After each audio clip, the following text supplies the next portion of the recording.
in the Indian film industry, you have been doing films like, Mangal Pandey and Mirch Masala, that kind of film, because it's a cutthroat commercial market. At the same time, I think India is, actually South Asia as a whole, is a much easier place to make films than anywhere else in the world. Why do you think so? Hollywood is actually much more competitive and cutthroat. Europe cinema has been declining for the last 20, 30 years. In South Asia, the films are still growing. There is a great domestic market which is keeping it alive. So Indian cinema, in a sense, has been the only cinema in the world which has thwarted the Hollywood aggression, in a sense, and has retained its own local flavors and local storytelling. You have worked with great actors like Nasiruddin Shah and Smita Patil, and late Smita Patil and Shabana Azmi, and later Shah Rukh Khan and Amir Khan. What was it like? Can you give us an idea?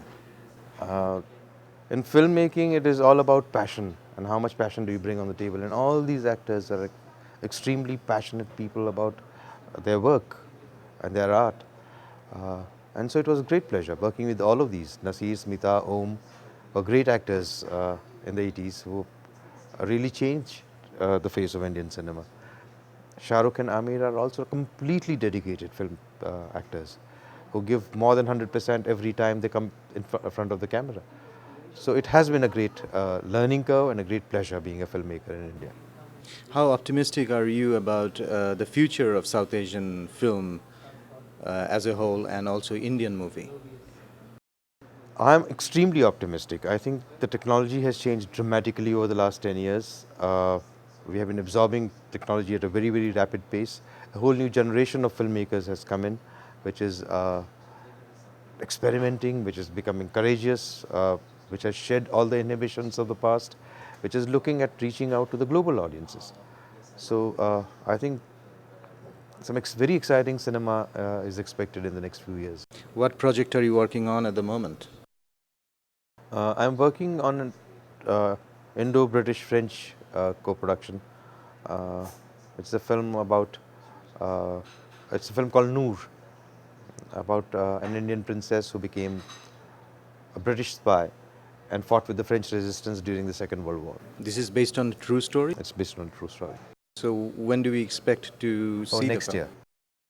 year. And who are in this film? The film is still being developed. The script is still going on. I've just finished the film that is being released here, or being shown here at the film festival, is a film called Rang Rasya, which is based on the life of a great Indian painter called Raja Ravi Verma, who lived 100 years ago, and a very controversial figure because he created the first images, lifelike images of gods and goddesses of India. And that film is now being shown here, and I'm very happy to be here with the film. How do you see the neighboring country, Bangladesh? With a great amount of affection. Nasrul Islam, the great poet, has been a great inspiration. And he's also the national poet. Yes, I'm aware of it. My father was a literature man, and I had the good fortune of having imbibed a lot from him. He translated a lot of Bengali novels into Gujarati language. And so Bengal has been a part of my life ever since I can remember. And I think it is a very culturally vibrant region. And it has inspired Indian culture in a in a very strong manner over the years. And it still is a very dynamic region. So Bangladesh also is a fascinating land. And Ritvik Ghatak's one of the films, the Subarna Rekha, was actually based on that river in Bangladesh. So some wonderful memories. You mentioned Opu trilogy by Satyajit Ray. And can you think of any other film, Bangla film, that inspired you, or any other Bangla directors or actors? I haven't for been example? able to see some recent films, and I would love to see them now, because I'm told some very exciting films have come out of Bangladesh in recent times, especially about the liberation movement and things like that. And so I'm looking forward to seeing some films now. Thank you very much, Ketan Pleasure. Mehta, for giving us your time. Pleasure.